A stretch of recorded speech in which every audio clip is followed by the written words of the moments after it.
Nos últimos meses, a maior parte das notícias sobre o universo de Game of Thrones tem sido sobre a segunda temporada de House of the Dragon, que estreia ainda em 2024, e também sobre a possibilidade da HBO realizar uma adaptação contando a história da conquista do Aegon. Porém, a verdade é que a gente sabe que a próxima adaptação oficial que a HBO vai fazer dentro desse universo é a de Cavaleiro dos Sete Reinos, os livros de contos que narram as aventuras do Dunk e do Egg. E a verdade é que faz todo sentido que essa seja a próxima série de spin-off de Game of Thrones. Não só porque já é uma história pronta para ser adaptada, como também porque é uma história maravilhosa. E eu admito que eu falo pouco sobre o Cavaleiro dos Sete Reinos aqui no canal, mas vamos tentar mudar isso hoje. Isso porque nesse vídeo eu vou apresentar o Cavaleiro dos Sete Reinos para vocês, sem dar nenhum spoiler, mas também dando alguns motivos pelos quais vale a pena conhecer essa obra do George R. Martin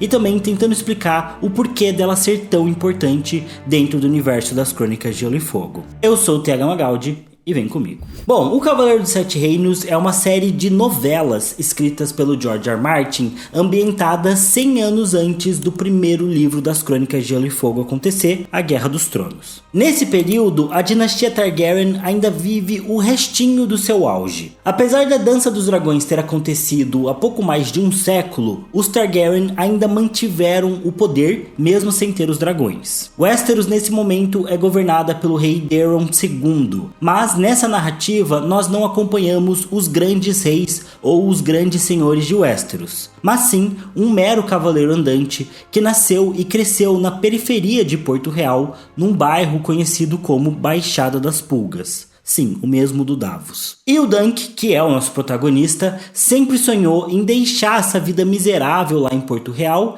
e por isso ele se tornou o escudeiro de um cavaleiro andante. E a narrativa do livro do Cavaleiro dos Sete Reinos é dividida, na verdade, em 3 contos, sendo que esses contos, na verdade, foram publicados separadamente, às vezes com um longo período de tempo entre eles. O primeiro dos contos, por exemplo, chamado de O Cavaleiro Andante, foi publicado em 1998.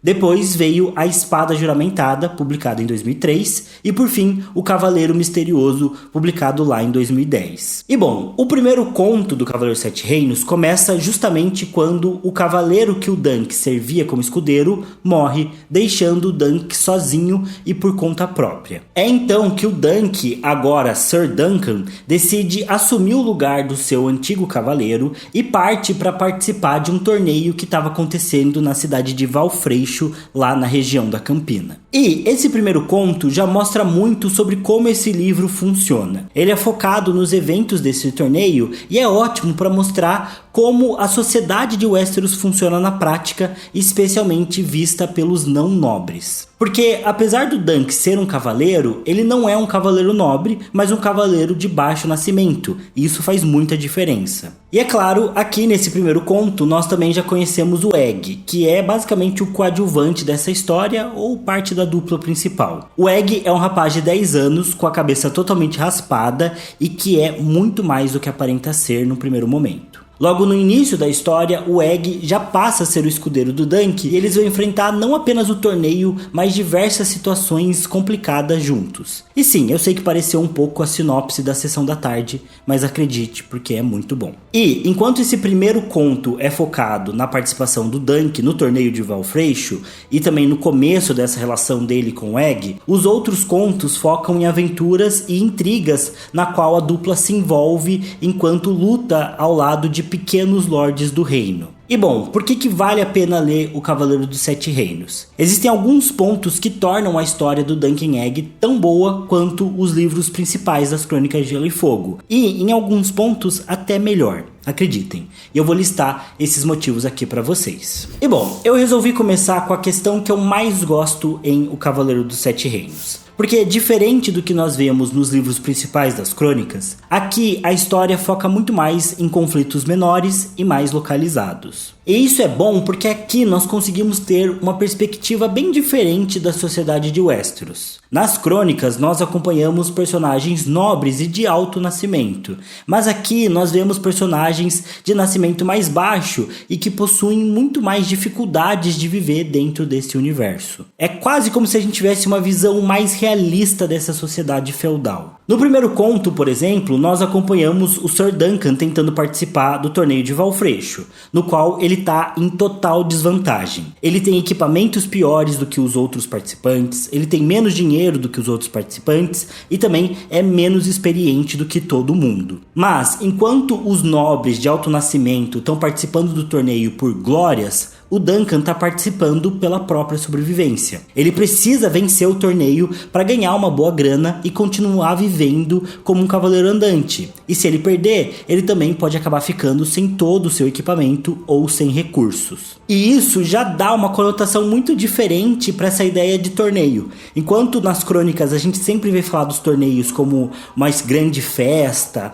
ou algo que vai trazer glória para os personagens principais ou uma espécie de honra para os cavaleiros que vão vencer e lutar pelas suas amadas, aqui no Cavaleiro dos Sete Reinos a gente já vê esse outro lado, dos cavaleiros que precisam vencer os torneios para continuar vivendo, para ter uma subsistência, e isso dá todo um ar diferente, né, para a participação deles dentro da história. E quando a gente vai ler nas Crônicas de Gelo e Fogo sobre os torneios que acontecem na narrativa principal, a gente também começa a pensar nos cavaleiros andantes que estão participando e no como esses torneios valem muito mais para eles. Já no segundo conto, A Espada Juramentada, nós vemos o Sir Duncan e o Egg se comprometendo em lutar pelo Sir Eustace Osgrey, de Pouso Veloz, um castelo pequeno e de baixos rendimentos lá na Campina. E nesse conto nós vemos que o Sir Eustace está com problemas com uma de suas vizinhas, a Lady Rohanne Webber, que fez uma espécie de represa num rio e que está prejudicando as terras ali do Osgrey, apesar dela ter os direitos de mexer ali no rio. E acaba que o Dunk e o Egg ficam envolvidos nessa briga entre vizinhos, o que mais uma vez permite que a gente descubra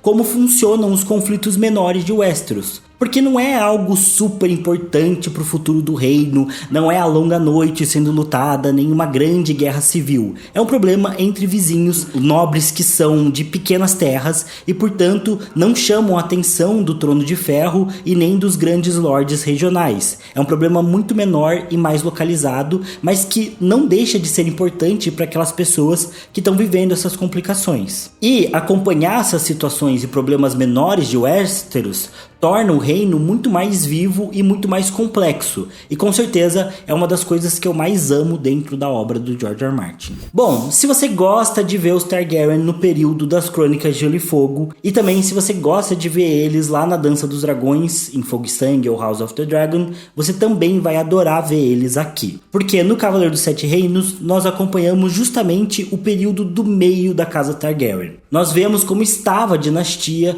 bem no intervalo de tempo entre a Dança dos Dragões e a Guerra dos Cinco Reis. E isso é interessante porque, por mais que eles não estejam mais naquele ápice de poder que era durante a Dança dos Dragões, aqui os Targaryen continuam consolidados no topo da hierarquia de Westeros. E isso traz todo um impacto para a narrativa e para como a história é contada. Aqui, por exemplo, os Targaryen não têm mais os seus dragões, mas eles estão cheios de herdeiros mais uma vez. Embora todo mundo tenha morrido lá na Dança dos Dragões, eles já se recuperaram. Então, eles estão muito bem consolidados no poder ali em Porto Real. Eles têm uma boa perspectiva de futuro para casa nesse momento da história, porque tem muitos herdeiros, a casa tá forte, não tem mais nenhuma grande treta rolando em Westeros, pelo menos aparentemente. Então a casa tá realmente ainda vivendo o restinho do seu auge e a gente consegue identificar o que isso representa para Westeros dentro das narrativas ali do Cavaleiro dos Sete Reinos. Mas, beleza, os Targaryen estão ainda no seu auge e no momento em que a história começa do Cavaleiro dos Sete Reinos, eles não têm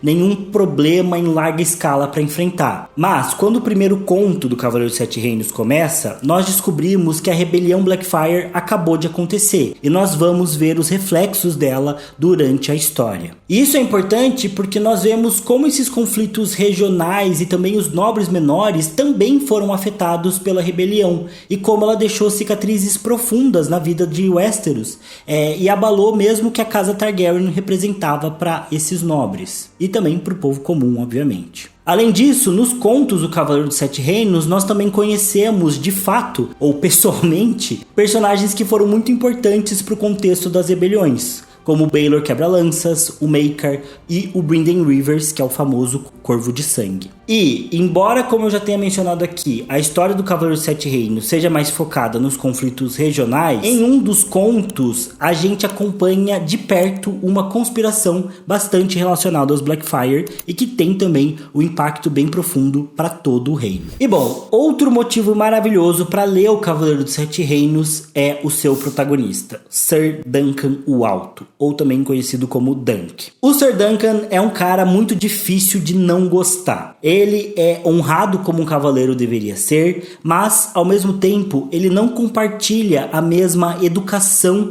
e os mesmos valores que os cavaleiros tradicionais costumam ter quando a gente encontra eles lá nas Crônicas de Gelo e Fogo. Apesar de ser um cara justo e que acredita nos valores da cavalaria, o Ser Duncan não é como a Brienne, por exemplo, que é uma mulher bem nascida, educada e que possui bons costumes e tem uma noção muito clara da hierarquia desse mundo. O Ser Duncan, por outro lado, foi um cara criado nas ruas. Ele é bruto, ele joga sujo quando precisa e, na maior parte do tempo, ele tá simplesmente tentando sobreviver àquele universo. Isso dá um senso de compromisso muito maior com as situações pelas quais ele passa. O Dunk não faz as coisas simplesmente pelos valores ou pela honra. Ele faz porque ele precisa fazer. E isso é muito diferente do que a gente costuma ver nas crônicas. A própria Brienne, por exemplo, ela tem uma longa jornada ali no quarto livro, ela é muito legal acompanhar as viagens dela, ela tem um papel importante dentro da Guerra dos Cinco Reis, pelo menos nessa fase final, mas a verdade é que a Brienne se meteu nisso tudo porque ela quis. Ela queria servir o Renly, depois ela quis servir a Catelyn, ela tá sendo movida pela honra. Ela podia simplesmente voltar para casa e esquecer tudo, mas não, a honra faz com que ela continue. Isso é muito valoroso, mas por outro lado, o Dunk participa das aventuras dele, ele participa dessas situações, porque esse é o trabalho dele. Ele é um cavaleiro andante, ele precisa aceitar contratos, ele precisa aceitar servir a um nobre para poder receber um pagamento.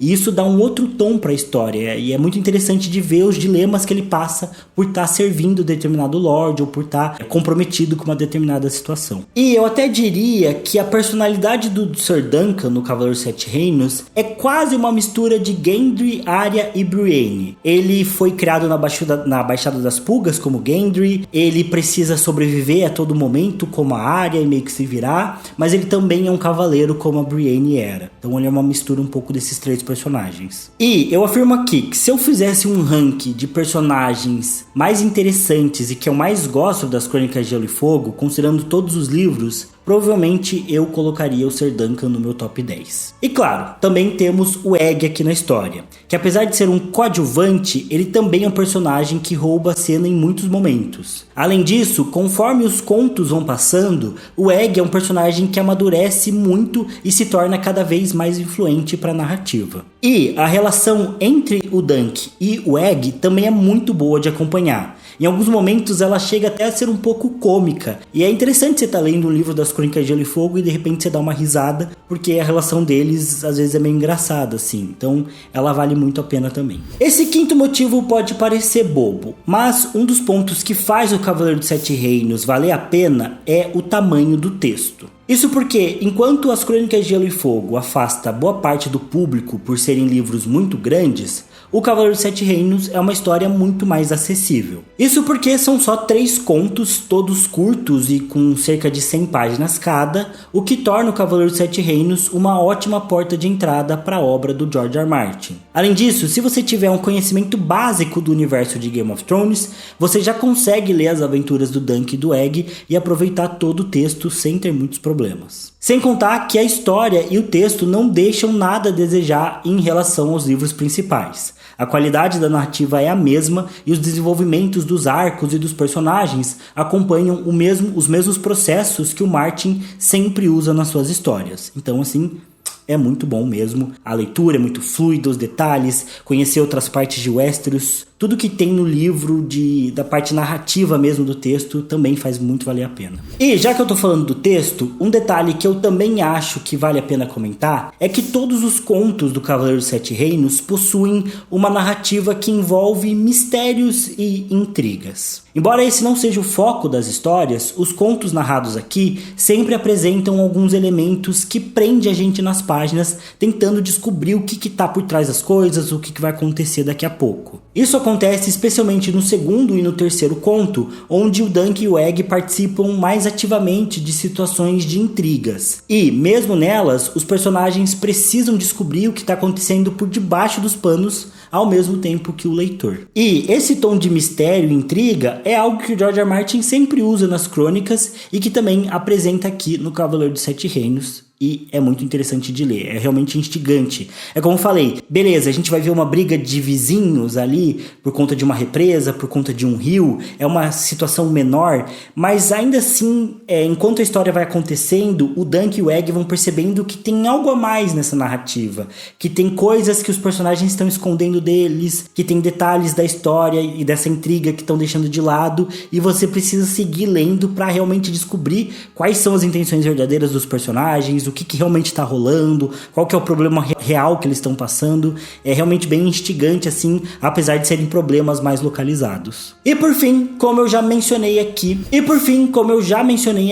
em O Cavaleiro dos Sete Reinos nós acompanhamos alguns personagens muito importantes da história de Westeros. E, justamente por isso, vários personagens daqui são mencionados nos livros principais das crônicas. Então nós temos várias referências sobre alguns feitos do Dunk e do Egg, especialmente no futuro deles, depois dos livros do Cavaleiro dos Sete Reinos, mas que vão ser narrados e explicados dentro dos livros principais das crônicas. E o pessoal lá da Wiki de Gelo e Fogo separou no artigo deles essas referências e eu vou listar elas aqui para vocês. Elas têm alguns spoilers sobre o futuro do Dunk e do Egg, mas não é nada que vai estragar a experiência de vocês e provavelmente a maior parte de vocês já sabe qual que foi o futuro do Dunk e do Egg, então podem ficar tranquilos. Vamos lá. Sir Duncan o Alto está listado entre os comandantes notáveis da Guarda Real quando o Jaime Lannister está refletindo lá em A Tormenta de Espadas, no capítulo 69. No mesmo capítulo, é mencionado entre os feitos do Barristan Selmy que ele derrotou o Sir Duncan o Alto no torneio de inverno de Porto Real. A partir da árvore genealógica dos Targaryen no apêndice de A Guerra dos Tronos, era possível concluir que o Egg se tornaria o rei Aegon V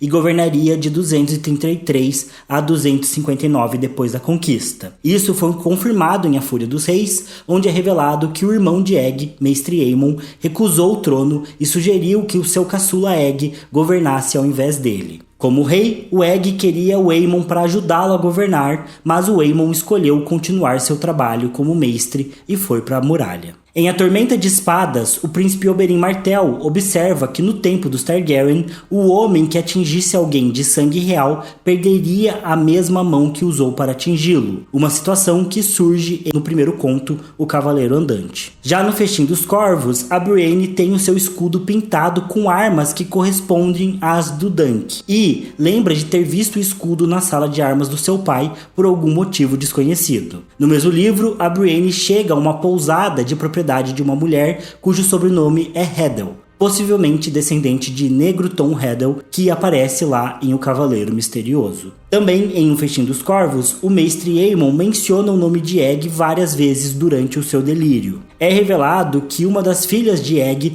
se casou com um filho da casa Baratheon e tornou-se a mãe de Lord Steffon Baratheon e assim a avó de Robert, Stannis e Renly. Esse parentesco foi um argumento que o Robert usou para proclamar o seu direito ao Trono de Ferro. Já em A Dança dos Dragões, as memórias do Sir Barristan Selmy revelam que os filhos do Egg escolheram as suas próprias mulheres por amor, em vez de aceitar casamentos arranjados para proveito político. O Egg permitiu que os seus filhos seguissem os desejos de seus corações porque ele mesmo tinha se casado por amor. De acordo com Sir Barristan, isso levou ao ressentimento e traições entre os senhores, que resultou na tragédia de Solar Estival. Enfim, essas são as referências que temos de O Cavaleiro dos Sete Reinos nos livros das Crônicas de Gelo e Fogo, provando como essa obra é importante dentro desse universo. Ela realmente é bastante citada dentro dos livros principais. Além disso, vale citar que o George R. R. Martin publicou os 3 contos do Cavaleiro dos Sete Reinos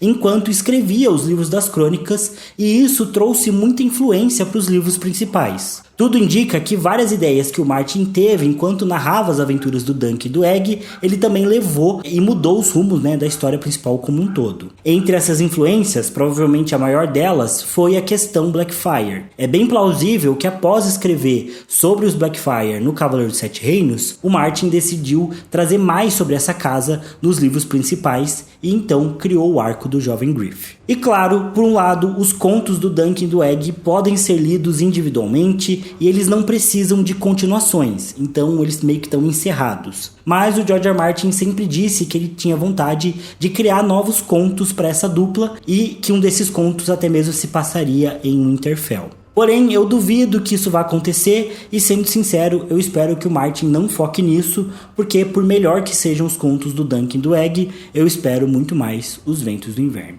E é isso, pessoal, eu quis fazer esse vídeo bem introdutório só para apresentar mesmo o Cavaleiro dos Sete Reinos para vocês e trazer esses motivos pelos quais vocês deveriam ler. E eu comentei também no começo do vídeo sobre qual seria a importância do Cavaleiro dos Sete Reinos para as Crônicas de Gelo e Fogo. E eu acredito que a importância se dá por 2 fatores. O primeiro é pra gente expandir o universo ali de Westeros, porque ver esses conflitos localizados e ver essa figura do Dunk como um cavaleiro andante, que tem uma outra condição de vida que a gente não observa tanto nos livros principais das crônicas, é muito legal, porque por mais que nos livros principais o George R. R. Martin em muitos momentos tente mostrar o que acontece com o povo comum, quase nunca essas pessoas são os narradores. E aqui a gente tem o Dunk narrando mesmo a história, então ele é um personagem muito complexo, que tem várias camadas, e todo o arco deles, em cada um dos 3 contos, ajuda realmente a expandir o universo das crônicas. E o segundo motivo pelo qual eu acho que o Cavaleiro dos Sete Reinos é realmente importante, é porque ele também aprofunda essa questão da causa Blackfyre. Eu até falei no meu vídeo sobre o Jovem Griff,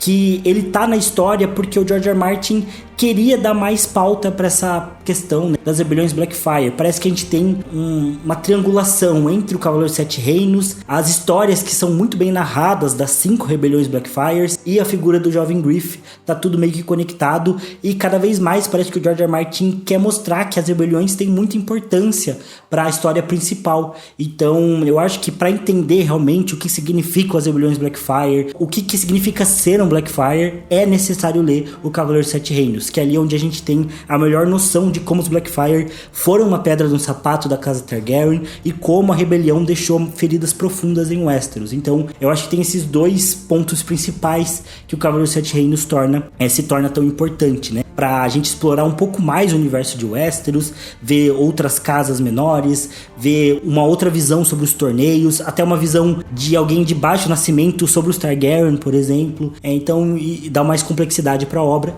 E também a questão Blackfyre, que eu acho que tá muito presente no 5º livro do Martin, e acho que inclusive, o 3º conto do Cavaleiro dos Sete Reinos, que foi publicado em 2010, sendo que A Dança dos Dragões também foi publicado em 2010, e traz Jovem Griff, e o 3º conto fala muito sobre os Blackfyre, então tem toda uma relação ali bem especial. Então acho que é uma das provas pelos quais a pauta Blackfyre é tão importante aí nas Crônicas de Gelo e Fogo. E é isso, pessoal, deixe nos comentários o que vocês acham sobre o Cavaleiro dos Sete Reinos. Se vocês querem mais vídeos sobre isso também, eu posso fazer vídeos falando sobre a história do Egg, sobre a história total do Duncan, contando tudo o que aconteceu com eles. Posso fazer vídeos contando e me aprofundando em cada um dos 3 contos, ou também trazer outras teorias aí sobre o Cavaleiro dos Sete Reinos. Mas é isso, não esqueçam de comentar, eu vou estar lendo tudo e respondendo o que eu puder. Também deixe seu like, caso você ainda não tenha deixado, e se inscreva no canal, caso você ainda não seja inscrito, que eu vejo vocês no próximo vídeo. Valeu, falou e até mais.